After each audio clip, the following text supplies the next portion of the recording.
بسم اللہ الرحمن الرحیم۔ قاضی ابو الحسن محمد بن عبد الواحد ہاشمی ایک بوڑھے تاجر کے متعلق ذکر کرتے ہیں کہ تاجر نے کہا ایک امیر کے پاس میرا مال تھا، وہ ٹال مٹول کرتا رہتا اور مجھے میرا حق نہ دیتا، اور جب بھی مطالبہ کرتا تو مجھے روک لیتا اور اپنے خادموں کو حکم دیتا تو وہ مجھے تکلیفیں پہنچاتے۔ میں نے اس بات کی وزیر کو شکایت کی لیکن اس کا بھی کوئی فائدہ نہ ہوا۔ پھر حکومت والوں کو کہا، وہ بھی اس کا کچھ نہ بگاڑ سکے، بلکہ اس سے مزید اس کا انکار اور ہٹ درمی بڑھ گئی۔ تو میں اس پر اپنے مال کی وجہ سے مایوس ہو گیا اور مجھے اس کا غم لاحق ہو گیا۔ میں بڑا پریشان تھا کہ کس کو شکایت کروں، تو مجھے ایک آدمی نے کہا، تو فلاں درزی کے پاس کیوں نہیں جاتا جو وہاں مسجد کا امام ہے؟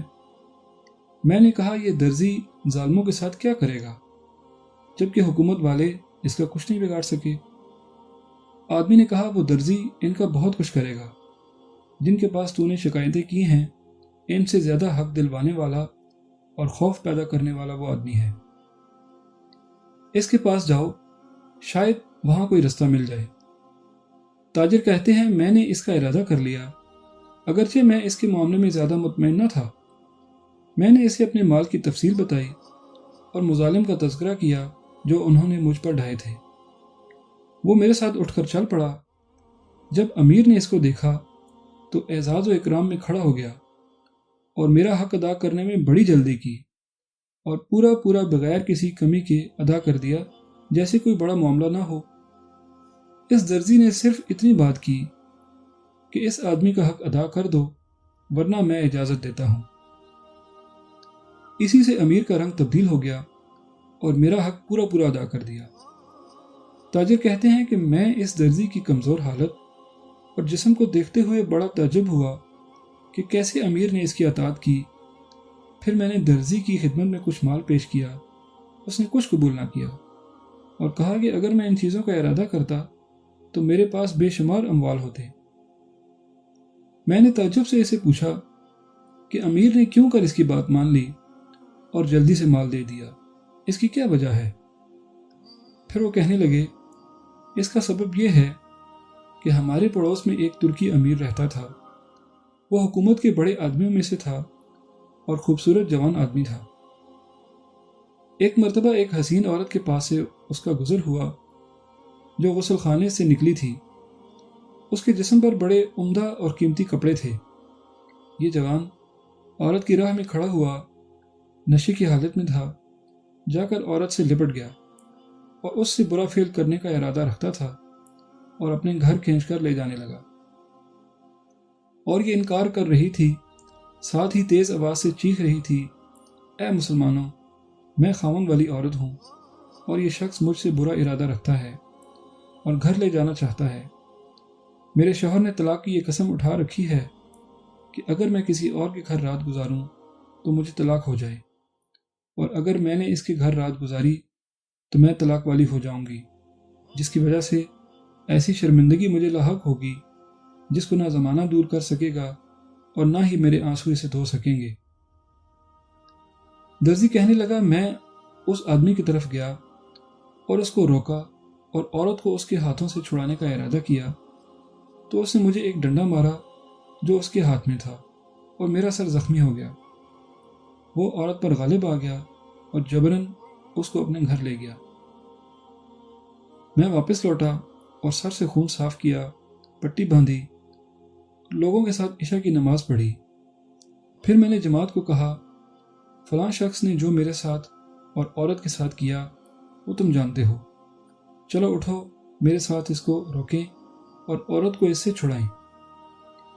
لوگ میرے ساتھ کھڑے ہو گئے اور اس کے گھر پر یلغار کر دی، لیکن اس کے غلام ہم پر ڈنڈے ہتھوڑے لے کر حملہ آور ہو گئے اور جماعت کے لوگوں کو مارنا شروع کر دیا۔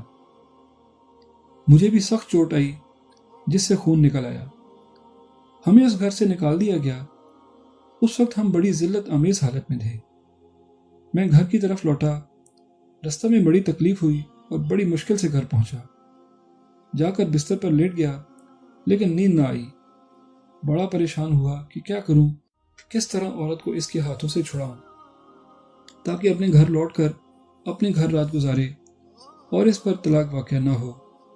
تو میرے دل میں یہ بات آئی کہ رات ہی میں صبح کی اذان دے دوں تاکہ وہ ظالم آدمی گمان کرے کہ صبح ہو چکی ہے اور عورت کو گھر سے نکال دے تاکہ وہ اپنے شوہر کی طرف چلی جائے۔ تو میں مینارے پر چڑھا اور اس کے گھر کے دروازے کی طرف دیکھنے لگا اور اپنی عادت کے مطابق اذان سے پہلے باتیں کرنے لگا۔ اصل میں دیکھ رہا تھا کہ عورت نکل چکی ہے یا نہیں۔ پھر میں نے اذان دے دی لیکن وہ عورت نہ نکلی۔ میں نے پکا ارادہ کر لیا کہ اگر عورت نہ نکلی تو اقامت کہنے لگ جاؤں گا تاکہ صبح یقینی ہو جائے۔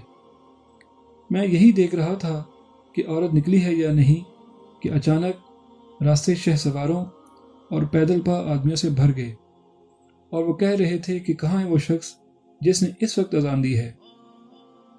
میں نے کہا میں ہوں۔ یہاں میرا ارادہ تھا کہ وہ میری مدد کریں گے۔ انہوں نے کہا اتر جا۔ میں اترا تو کہنے لگے چلو امیر المومنین کو جواب دو۔ انہوں نے مجھے پکڑا اور لے کر چلنے لگے پر میں کچھ نہ کر سکا، یہاں تک کہ امیر المومنین کے پاس پہنچا دیا گیا۔ میں نے دیکھا کہ وہ خلافت کی جگہ بیٹھے ہوئے ہیں تو میں خوف سے کانپ گیا اور بری طرح گھبرا گیا۔ فرمایا قریب ہو جا۔ میں قریب ہو گیا۔ کہا اپنے خوف کو سکون دلا، قلب کو مطمئن کر۔